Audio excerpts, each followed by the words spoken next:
I always had a hard time understanding both the advanced and simple plays and rules of the NBA.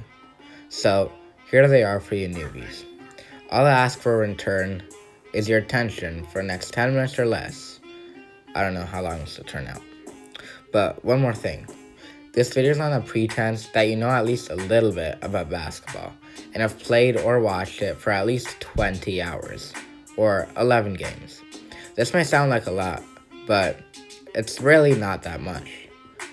I mean, you're supposed to be a casual fan. This video is everything a casual fan needs to turn pro. So I'm assuming that you have an interest in basketball and you just want to take it to the next level. And that's why I'm here. So let's get into it.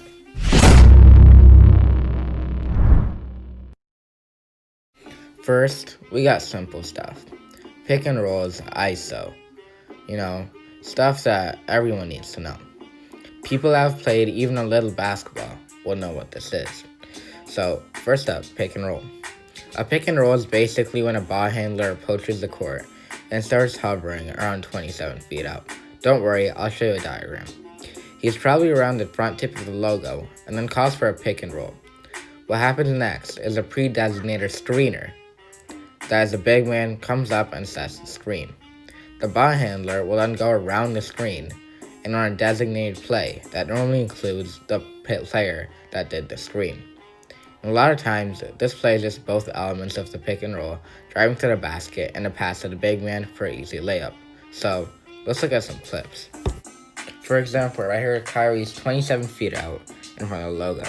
Al Horford's right there, and what he's going to do is come set that screen.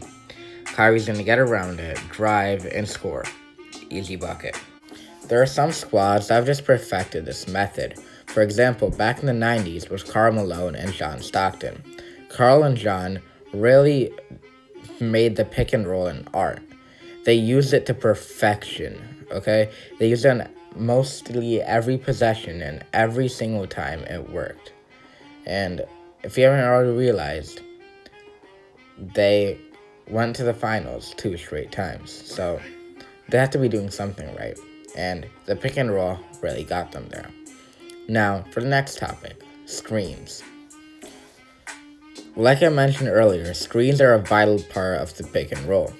And basically what they are, if you didn't know, is when a big guy that can take some hits comes up and gets in front of the defending player. What this does is make the player unable to move and unable to follow the ball handler. Or it could be off-ball screens, which are also important. Basically then, the guy who gets the screen will run around the big man and get into a play for a wide open shot or layup. Basically, that's what I showed you earlier in the Kyrie Irving play. Now, next, we have isolation plays, which is self-explanatory. Any player of any position and size, though preferably a good one, would call for ISO, essentially telling his teammates to scram and let him do his thing, whether that's a post move, a jelly layup, or a step-back jump shot. In fact, there's some players that perfected this. A post move, Karl Malone or Hakeem Olajuwon. A step-back jump shot, Kevin Durant, or even Kareem Abdul-Jabbar with the famous hook shot. So, now let's look at some of the more advanced terms and rules of basketball. First up, we got the hybrid man zone scheme, or the illegal defense rule. Before the early 2000s, hand checking was legal. This means players could play much rougher defense, leading old-timers to say their NBA was harder. But what they fail to mention is the other defensive rule change in the early 2000s, the illegal defense rule. Before it was modified, it meant that you were not allowed to play man zone defense. What this means is that you select man or zone defense and use it. No switching up. This meant you either stick to your guy or you stick to your spot. Basically, man or zone. Essentially, this means no double teaming. This meant that before this rule, players could go one-on-one ISO, uninterrupted, and get a clean shot. This is what players excelled at, including Michael Jordan. This is why if he played in today's game, he would be a whole lot worse off. The post-off rule, also known as the back-to-the-basket violation, is one of the most overlooked violations in the NBA rulebook. Instead of throwing words at you, let me give you a scenario. Anthony Davis is bigger, stronger, and more athletic than most other NBA players. So what's stopping him from going into the post, taking the ball, and muscling his way to a dunk? This rule. This ties in with about 3-second violations too, offense and defense. On offense, the 3-second violation stops you from camping in the key right next to the basket and getting an easy layup. On defense, the same thing except for blocks. Which brings in our next topic, goaltending. Explaining goaltending is pretty difficult, so I will try my best. Goaltending has 3 different rules, sort of like double dribbles. The first one is you may not touch the ball after it has touched the backboard on a shot.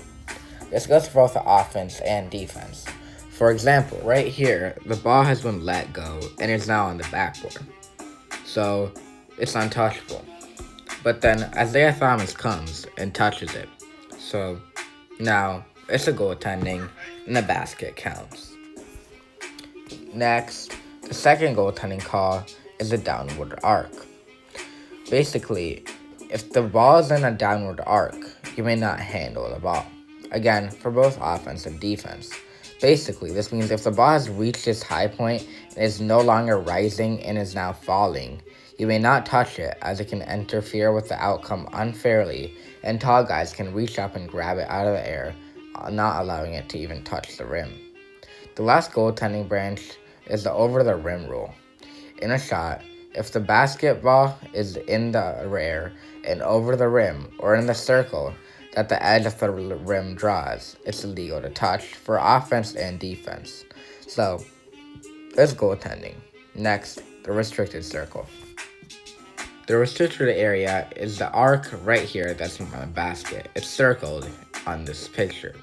It's not a foul to be in this area, but if any calls are made in that area, it's going to be a foul. Like, if any part of you is touching the floor in that arc, any fouls you draw, any points you score, anything that you do is void, and the ball goes to the other team. Basically, this rule keeps people from just staying there the whole time, catching the ball, rising, and just dunking it.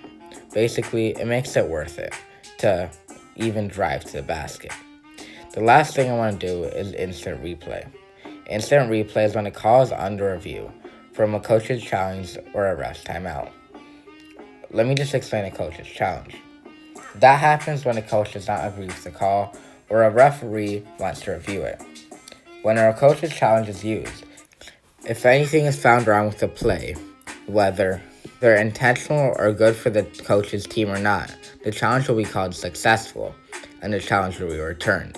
If nothing wrong is found, it will be called unsuccessful, and along with the only challenge, one timeout will be removed. When a referee calls for a review, they can review and reverse calls. Sometimes, however, the call is irreversible, which varies, and I don't really want to explain right now because it doesn't really matter. So, those are a couple important things you need to know to become a great basketball fan.